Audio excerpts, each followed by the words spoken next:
So hello friends, S के career academy में आपका स्वागत है। आज हम पढ़ेंगे क्लास 12 का मैथ, जिसकी एक्सरसाइज है 12.1। इसका क्वेश्चन नंबर 4 है, निम्न अवरोधों के अंतर्गत x इक्वल टू इतना दिया है का न्यूनतमीकरण ज्ञात कीजिए।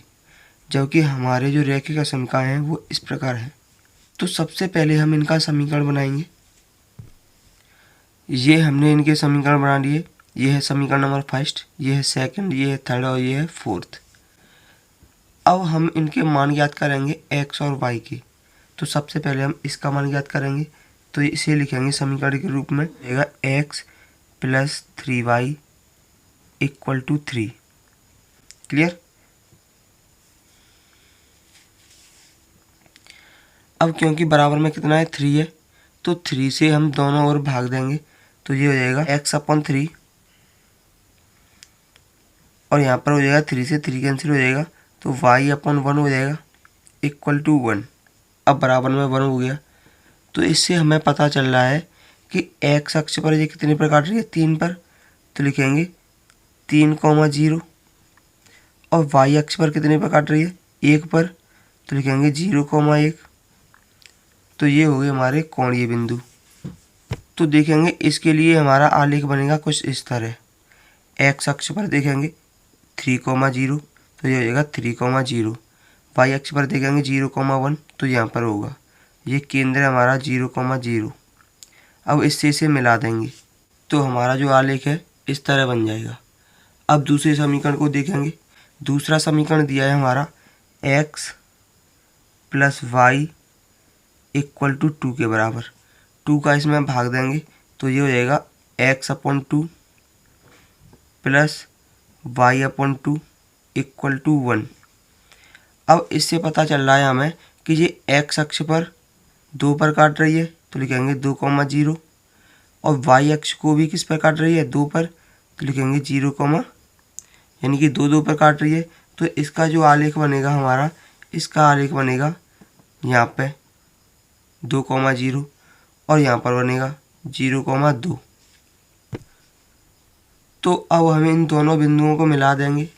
इन दोनों बिंदुओं को मिलाने पर हमारा आलेख कुछ इस तरह का होगा। अब देखेंगे इनका जो आलेख है वो नीचे की तरफ बनेगा या फिर ऊपर की तरफ बनेगा। तो सबसे पहले हम चेक करेंगे, x बराबर 0 और y बराबर 0 समीकरण फर्स्ट में रखेंगे, तो ये 0 हो जाएगा, ये भी 0 हो जाएगा, तो लिखेंगे 0 बड़ा है 3 से। ये बात तो असत्य है, 0 बड़ा नहीं होता है 3 से। क्लियर।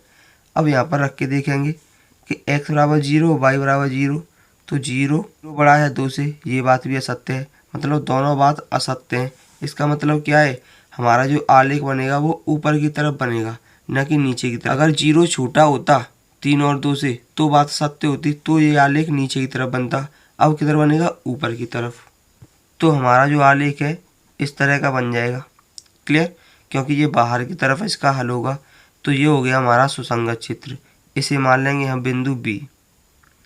अब यहाँ पर देखेंगे कि ये चारों ओर से तो गिरा हुआ नहीं है, तो लिखेंगे इनके आलेख खींचने पर हमें सुसंगत क्षेत्र ABC प्राप्त होता है। ABC प्राप्त होता है। अगर चारों ओर से गिरा हुआ होता तो ABCDA ऐसे कर देते, लेकिन ये चारों ओर से गिरा हुआ नहीं है, तो क्या लिखेंगे, केवल और केवल लिखेंगे ये सुसंगत क्षेत्र ABC प्राप्त होता है, जो कि चारों ओर से गिरा हुआ नहीं है। या फिर बोलेंगे कि अपरिबद्ध है, जिसके कोणीय बिंदु कौन कौन से होंगे, A का मान होगा 30, B का मान हमें ज्ञात करना है और C का मान होगा 0,2। क्लियर। और B का मान हम ज्ञात कैसे करेंगे, समीकरण फर्स्ट और समीकरण सेकंड को हल करके। तो आइए देखते हैं। तो ये है हमारा समीकरण नंबर फर्स्ट और ये है समीकरण नंबर सेकंड। इन दोनों को हल करेंगे तो लिखेंगे घटाने पर ये माइनस का हो जाएगा, ये भी माइनस का हो जाएगा और ये भी माइनस का हो जाएगा। x से x कैंसिल हो जाएगा, तो 3y में से y जाएगा तो कितना बचेगा, 2y इक्वल टू 3 में से 2 जाएगा तो कितना बचेगा, 1। तो y की वैल्यू कितनी आ जाएगी, 1/2। क्लियर। y की वैल्यू हम समीकरण नंबर फर्स्ट में रखेंगे, तो ये हो जाएगा x प्लस 3 इंटू वाई की जगह पर क्या रखेंगे, 1/2, तो लिखेंगे 1/2 इक्वल टू 3। तो ये हो जाएगा x इक्वल टू, इसको उधर पक्ष अंदर करेंगे तो 3 माइनस 3/2 हो जाएगा। क्लियर। तो ये हो जाएगा x इक्वल टू 3 2 या 6 और 6 में से हम 3 को माइनस करेंगे, कितने बचेंगे 3, तो ये होगा 3/2। क्लियर। इसका मतलब है कि x का मान कितना आ गया 3/2 और y का मान 1/2। तो इसे हम यहाँ पर रखेंगे। x का मान कितना है 3/2 और y का मान 1/2। क्लियर। अब ये जो हमें मान प्राप्त हुए हैं, इन मानों की सहायता से हमें z का न्यूनतमीकरण ज्ञात करना है। तो अब हम इसका मान निकालने के लिए लिखेंगे इन बिंदुओं पर z का मान ज्ञात करने पर कोणीय बिंदु लिख लेंगे और z का मान लिख लेंगे। यहाँ पर सबसे पहले हम x का मान 3 रखेंगे और y का मान 0 रखेंगे। अगर y का मान 0 रखेंगे तो ये 0 हो जाएगा। x का मान 3 रखेंगे, 3 का 3 में मल्टीप्लाई करेंगे तो z का मान कितना आ जाएगा 9। क्लियर। यहाँ पर देखेंगे x का मान रखेंगे 3/2, y का मान रखेंगे 1/2। तो देखते हैं z इक्वल टू 3, x का मान कितना रखेंगे 3/2, तो ये होगा 3/2 प्लस 5, y का मान रखेंगे 1/2, तो ये होगा 3×3=9/2 प्लस 5 का 1 मल्टीप्लाई करेंगे 5/2, कितना हो जाएगा, ये हो जाएगा 2 LCM है। 9 और 5 कितने होंगे 14, इससे इसे कैंसिल कर देंगे तो कितना आ जाएगा 7 आ जाएगा। तो z का मान कितना आ जाएगा 7। क्लियर। अगर हम x का मान 0 रखें और y का मान 2 रखें तो x का मान 0 रखेंगे तो 0 हो जाएगा, y का मान 2 रखेंगे तो 5 का 2 मल्टीप्लाई करेंगे तो z का मान कितना हो जाएगा 10। हमें निकालना क्या है न्यूनतमीकरण। तो न्यूनतमीकरण का मतलब क्या है न्यूनतम मान। न्यूनतम मान ये होगा, यानी कि कोणीय बिंदु 3/2 और 1/2 पर हमारा न्यूनतम मान होगा। तो लिखेंगे z का न्यूनतम मान 7 है जो बिंदु B पर प्राप्त होता है और यही हमारा आंसर है। क्वेश्चन नंबर 5 है निम्न अवरोधों के अंतर्गत z का मान दिया है का न्यूनतमीकरण ज्ञात कीजिए। ये हमारे रेखीय समीकरण हैं। इनको सबसे पहले हम समीकरण के रूप में लिखेंगे। ये हमने इन्हें समीकरण के रूप में लिख लिया है। तो सबसे पहले हम समीकरण 1 से x और y के मान ज्ञात करेंगे। तो इसको समीकरण के रूप में लिखे x + 2y = 10। 10 का इन दोनों में भाग देंगे तो ये होगा x/10 प्लस y/ कितना हो जाएगा 2 से ये 5 बार कैंसिल हो जाएगा तो y/5 = 1। इसका मतलब है ये x अक्ष को 10 पर काट रही है तो बिंदु होंगे 10,0 और y अक्ष पर 5 पर काट रही है तो ये होगा 0,5। क्लियर। तो इसका जो आलेख बनेगा कुछ इस तरह का बनेगा। यहाँ पर देखेंगे x का मान कितना है 10 पर और y का मान 0 पर। x का मान 10 यहाँ पर होगा 10 और 0, और इसे देखेंगे 0 और 5, तो ये 0,5 यहाँ पर होगा 1 2 3 4 5 यहाँ पे 5। अब दूसरे समीकरण को देखेंगे। ये दिया है 3x + y = 15। क्लियर।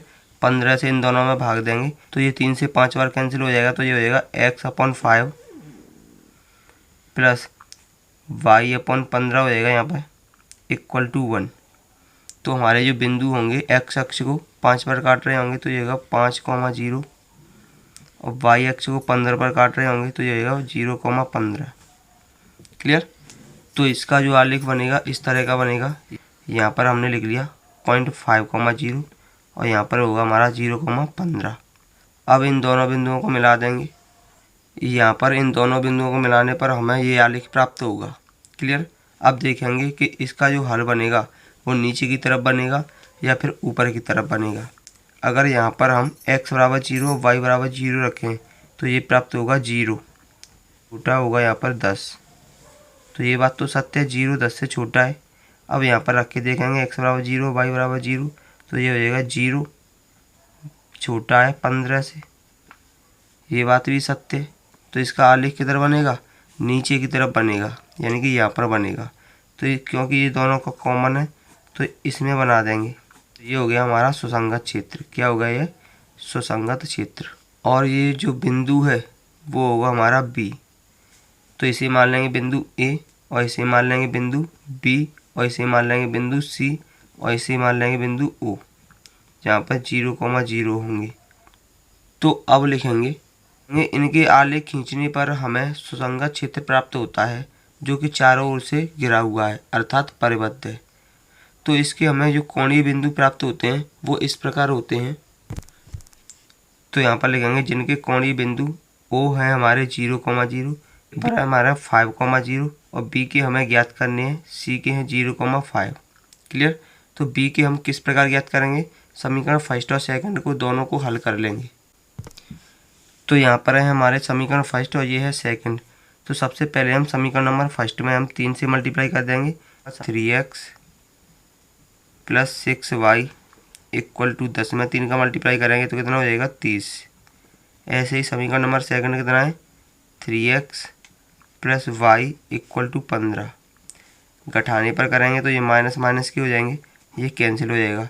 6y में से y जाएगा, कितना बचेगा 5y इक्वल टू 30 में से 15 जाएंगे तो कितने बचेंगे 15। 5 से ये 3 बार कैंसिल हो जाएगा तो y का मान कितना आ जाएगा 3। क्लियर। अब y का मान हम समीकरण नंबर फर्स्ट में रखेंगे तो ये हो जाएगा x प्लस वाई का यहाँ पर रखेंगे तो कितना है 3, तो 3 दूनी 6 हो जाएगा, 6 बराबर 10। तो x का मान आ जाएगा 10 माइनस 6 कितना आ जाएगा 4। तो x का मान हो जाएगा हमारा 4 और y का मान 3। तो हमारे जो बिंदु होंगे यहाँ पर b पर कितने होंगे 4,3। क्लियर। तो वो लिखेंगे 4,3 क्योंकि y का मान कितना आया 3 और x का मान 4। अब हमें z का न्यूनतमीकरण ज्ञात करना है तो उसके लिए एक टेबल बनाएंगे। तो लिखेंगे इन पर z का मान ज्ञात करने पर, ये हमारी टेबल बन गई। अगर बिंदु O पर देखेंगे तो x बराबर 0 y बराबर 0 रखेंगे तो z बराबर कितना प्राप्त होगा हमें 0। अगर बिंदु A पर देखेंगे तो y का मान 0 रखेंगे और x का मान 5 रखेंगे, 5 ये 15 हो जाएगा, ये 0 हो जाएगा तो z का मान कितना प्राप्त होगा 15। अगर बिंदु B पर देखेंगे तो x का मान 4 रखेंगे, y का मान कितना रखेंगे 3, तो x का मान 4 रखेंगे यहाँ पर तो कितना हो जाएगा 12 और y का मान 3 रखेंगे, 3 दूनी 6 तो कितना हो जाएगा 18, यानी कि z का मान कितना आ जाएगा 18। अब यहाँ पर C पर भी देखेंगे मान कितना रखेंगे 0, y का मान 5, x का मान 0 रखेंगे तो 0, y का मान 5 रखेंगे तो 10 हो जाएगा तो z का मान कितना आ जाएगा 10 आ जाएगा।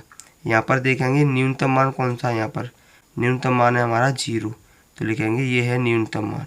उत्तरमाला के हिसाब से जो आंसर आना चाहिए वो अधिकतमीकरण का आ रहा है, तो अधिकतम मान कौन सा होगा हमारा ये होगा, कौन सा होगा ये होगा और न्यूनतम मान ये होगा। तो लिखेंगे z का न्यूनतम व अधिकतम मान क्रमशः बिंदु O और बिंदु B पर क्रमशः 0 और 18 प्राप्त होता है। ये हमारा आंसर हो जाएगा।